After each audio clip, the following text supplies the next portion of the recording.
नमस्कार प्यारे बच्चों। आज जो हम पाठ पढ़ने जा रहे हैं वह है क्रिया। आपने अपने घर में, अपने विद्यालय में, खेल के मैदान में अनेक स्थानों पर बहुत सारी क्रियाएं की होंगी या आप करते हो, जैसे सुबह सो के उठना, नहाना, खाना, जाना, खेलना, पढ़ना, सोना आदि आदि। आप ये जैसे कि चित्र में देख रहे हैं, पहली क्रिया हो रही है नृत्य की, नाचना। फिर माँ खाना बना रही है और ये क्या कर रहा है? हाँ, ये बच्चा खाना खा रहा है। ये बच्चे खेल रहे हैं और यहाँ लकड़हारा लकड़ी काट रहा है। आइए देखते हैं क्रिया। इंग्लिश में इसे आप वर्ब के नाम से जानते हैं। जैसे रवि दौड़ता है, सुमन पत्र लिखती है, वह कमल है, आम का पेड़ है। इन वाक्यों में दौड़ता है से रवि के दौड़ने तथा लिखती है सुमन के लिखने का कार्य है, कमल के होने का भाव है से आम के पेड़ के होने का भाव प्रकट होता है। ये सब क्रियाएं हैं। इस प्रकार किसी कार्य के करने या होने का बोध कराने वाले शब्दों को क्रिया कहते हैं। अब क्रिया की परिभाषा से स्पष्ट है, क्रियाओं को दो भागों में बांटा जा सकता है। एक क्रिया का होना, यानी कि क्रिया से किसी वस्तु के होने अर्थात अस्तित्व का जब बोध होता है, इसलिए इस वर्ग की क्रियाएं को हम अस्तित्ववाची भी कहते हैं। जैसे वह सुंदर है, कमल सुंदर है, और करना, जब हम काम करते हैं, इस तरह की क्रिया से कार्य के करने का बोध होता है। इसलिए इस वर्ग की क्रियाओं को कार्यवाची कहकर भी संबोधित किया जा सकता है। जैसे मोहन पत्र लिखता है। अब जानिए धातु। क्रिया के धातु शब्द रूप मिलते हैं। संस्कृत वाले बच्चे तो बहुत अच्छे से जानते हैं। जैसे हास है ना, जैसे गम धातु है, गच्छति, गच्छता, गच्छन्ति। हिंदी में ये जो क्रियाओं के मूल रूप होते हैं, जो क्रियाओं के विभिन्न रूपों में हमें समान रूप से मिलता है, जैसे उसे धीरे धीरे चलना चाहिए, वह धीरे धीरे चलती है। वह तेज चला, जरा तेज चलो। तो ये जो चलना है, चलो है ना, चलती है, तेज चलो, और ये चलना है, इन सब में आप देख रहे हैं चल धातु है। चल अंश समान रूप से सभी में आया है, अतः यहाँ चल धातु है। धातु में ना जोड़ने पर क्रिया का सामान्य रूप बनता है और यही हमें शब्दकोश में मिलता है। अब देखिए सामान्य रूप। तो इस तरह से जो हम ना लगा के क्रिया में सामान्य रूप बनाते हैं, लिखना, बोलना, हंसना, देखना, इन्हीं के जो धातु रूप बनेंगे, यानी कि क्रिया के मूल रूप बनेंगे। लिखना से लिख, बोलना से बोल, हंसना से हंस और देखना से देख। अब क्रिया पर वचन का प्रभाव पड़ता है। अगर कर्ता हमारा एक वचन का है, मानो लड़का पढ़ रहा है, लड़का एक है ना, तो उसके अनुसार हमने क्रिया एक वचन की लगाई, पढ़ रहा है। दो लड़के पढ़ रहे हैं, तो यहाँ पर बहुवचन की क्रिया आ गई, पढ़ रहे हैं। बकरी घास खा रही है, बकरियां घास खा रही हैं। अब आप करिए अग्नि द्वारा निम्नलिखित की क्रियाएं। मान लो सैनिक सीमा पर, तो सैनिक सीमा पर कैसे चौकसी करता है, कैसे दहाड़ता है दुश्मन पर। मंच पर, स्टेज पर नृत्यांगना यानी कि डांसर कैसे डांस करती है। खेत में किसान कैसे काम करता है। कक्षा में छात्र क्या करते हैं, किताब पढ़ते हैं। पतंग हम कैसे उड़ाते हैं खेल के मैदान में या अपने घर की छत पर। योगासन, जिम्नास्टिक और कर्तव्य आदि कैसे जाते हैं। अपनी अध्यापिका को ये क्रियाएं करके दिखाओ, आपको बहुत मजा आने वाला है। अब देखिए क्रिया का जो स्वरूप है उसमें दो तरह से काम होता है। एक तो जब वाक्य में कर्ता, कर्म और क्रिया का समूह होता है जो क्रमशः जुड़े होते हैं। क्रिया या कार्य होने का फल या तो कर्ता पे पड़ेगा या कर्म पर। अब जैसे राहुल अमरूद खाता है, खाने की क्रिया हो रही है। अमरूद जब खाया जाएगा तो फलतः या क्रमशः छोटा होता चला जाएगा और एक एक समय आएगा खाने की क्रिया पूरी हो गई, अमरूद गायब। यानी कि खाने की क्रिया का फल सीधे अमरूद पे पड़ा, ना कि राहुल कर्ता पर। लेकिन दूसरे वाक्य में रमा हंसती है, हंस रही है, जोर जोर से हंस रही है। तो यहाँ हंसने की क्रिया हो रही है, यहाँ हंसने का प्रभाव किस पे पड़ रहा है?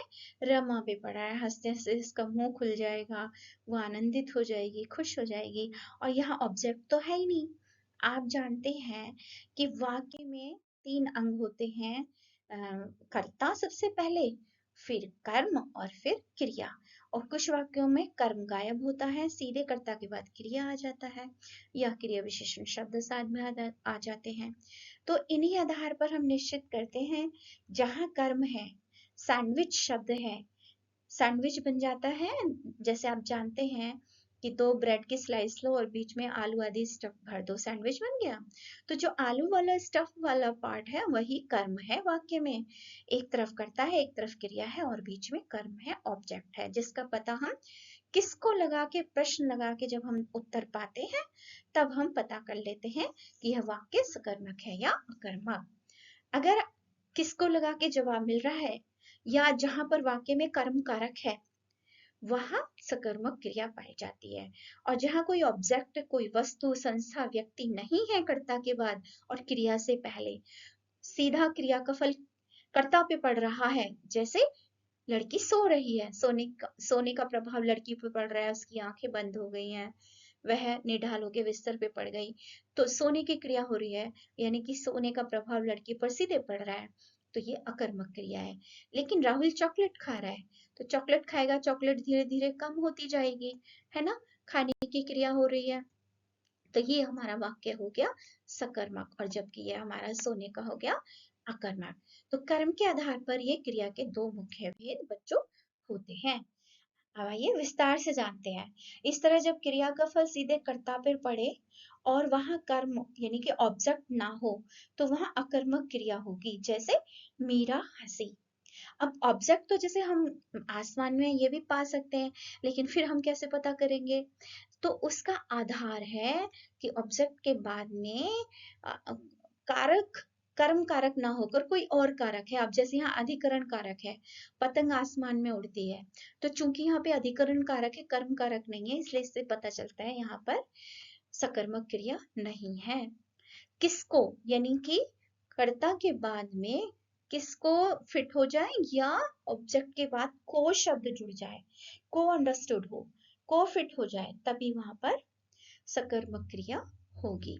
बच्चा रोया, यहाँ पर अकर्मक है, पतंग आसमान में उड़ती है, को फिट नहीं हो रहा, बच्चा रोया, किसको का जवाब नहीं मिल रहा, इसलिए अकर्मक क्रिया। किंतु जब कर्ता का कर्म उपस्थित हो और क्रिया का फल कर्म पर पड़े तो वह अकर्मक क्रिया होगी।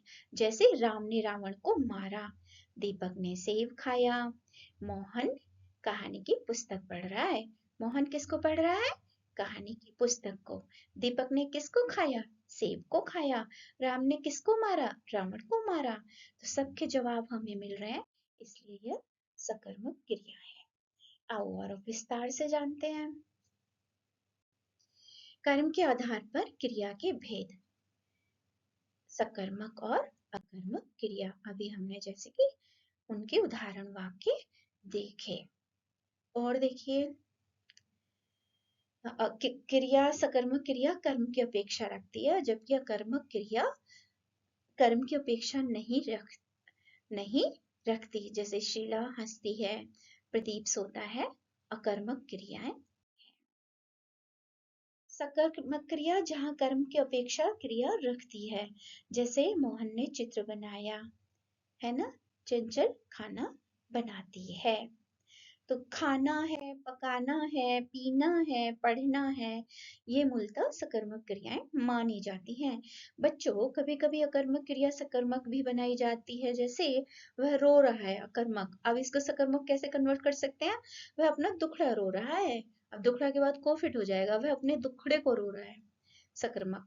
कर्म हो गया दुखड़ा। सोता है वह, गहरी नींद सोता है, कर्म हो गया। वह हंसता है, वह मुक्त हंसी हंसता है। वह दौड़ लगाता है, वह दौड़ता है अकर्मक, लेकिन वह दौड़ लगाता है सकर्मक, है ना। इस तरह से चलिए आगे बढ़ते हैं। अब कुछ क्रिया हैं एक कर्मक द्विकर्मक होती हैं। सकर्मक क्रिया के दो भेद होते हैं। एक कर्मक जहाँ पे क्रिया का एक कर्म होता है, जैसे माली ने पौधों को सींचा, है ना। अब द्विकर्मक क्रियाएं, जैसे माली पौधों को पानी से सींच रहा है, या मुग्धा ने बकरी को घास खिलाई, माँ बच्चे को दूध पिला रही है, अनुज बिल्ली को दूध पिला रहा है। तो यहाँ पे दो कर्म कौन से हो गए, एक तो बकरी, एक चारा, पिल्ला और दूध। तो इस तरह से ये हमारी द्विकर्मक क्रियाएं हुई। ये भी सकर्मक क्रियाएं ही होती हैं। आइए अभ्यास करें। क्रिया की परिभाषा उदाहरण सहित समझाइए। जब वाक्य में किन्हीं शब्दों से क्रिया के होने या करने का प्राकट्य होता है, पता चलता है, उसे क्रिया कहते हैं। जैसे रमा हंस रही है। कर्म के आधार पर क्रियाओं के दो भेद हैं, सकर्मक और अकर्मक। अब धातुओं से दो दो क्रियाएं बनाइए, जैसे लिखो, लिखना, बोलना, बोलो, देखो, देखना, चलो, चलना, उठना, उठो, पढ़ना, पढ़ता है। अब क्रिया शब्द, नारद जी चल दिए क्रिया शब्द है ना, अकर्मक क्रिया। एक कलाकार की दृष्टि से कहता हूँ, मैं एक कलाकार की दृष्टि से कहता हूँ। एक कर्मक, मैं अड्डे से नई बस लाया, किसको लाया, नई बस को लाया, को फिट हो गया सकर्मक क्रिया, और लाया हूँ क्रिया शब्द। सिंड्रेला घर पर रोती रही क्रिया हो गया और अकर्मक क्रिया है, ठीक है। अब माली पौधों को पानी दे रहा है, पानी दे रहा है सकर्मक क्रिया। गीता गीत गा रही है, किसको गा रही है, गीत को गा रही है, उसका कर्म हो गया सकर्मक क्रिया। शोभा मुक्त हंसी हंसती है ना, सकर्मक क्रिया मुक्त हंसी। दिल्ली से नेताजी को बुलाओ, किसको बुलाओ, नेताजी को, सकर्मक क्रिया। इनसे आप वाक्य बनाइए शब्दों से, क्रिया शब्दों से। अब हमें कर्म ढूंढना है।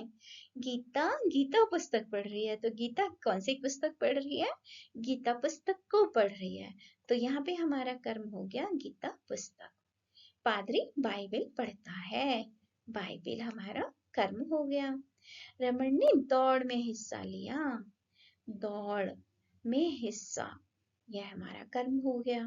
पादरी बगीचे में फूल सींचता है, क्या सींचता है, किसको सींचता है, फूल को। मीरा भजन गाती थी, किसको गाती थी, भजन, तो ये हमारा कर्म हो गया। अब आइए बहुविकल्पी एमसीक्यूज। जिस शब्द से काम करना या होने का पता चले उसे हम क्या कहते हैं, जी हाँ, क्रिया। एक कर्म क्रिया, एक कर्मक क्रिया व द्विकर्मक क्रिया के भेद हैं, किसके भेद हैं, सकर्मक क्रिया के। नेक्स्ट है, जिस क्रिया के व्यापार का फल कर्ता पर पड़े, कर्ता पे पड़े, तो वो कौन सी क्रिया होगी हमारी, अकर्मक क्रिया। कर्ता कहलाता है हमारा काम करने वाला। कर्म के आधार पर क्रिया के भेद है, कर्म के आधार पर, हाँ, सकर्मक और अकर्मक। एक क्रिया, एक कर्मक क्रिया कहते हैं जहां पर क्रिया का एक कर्म हो। धन्यवाद। अब क्रिया करो आप खेलने की और पढ़ने की।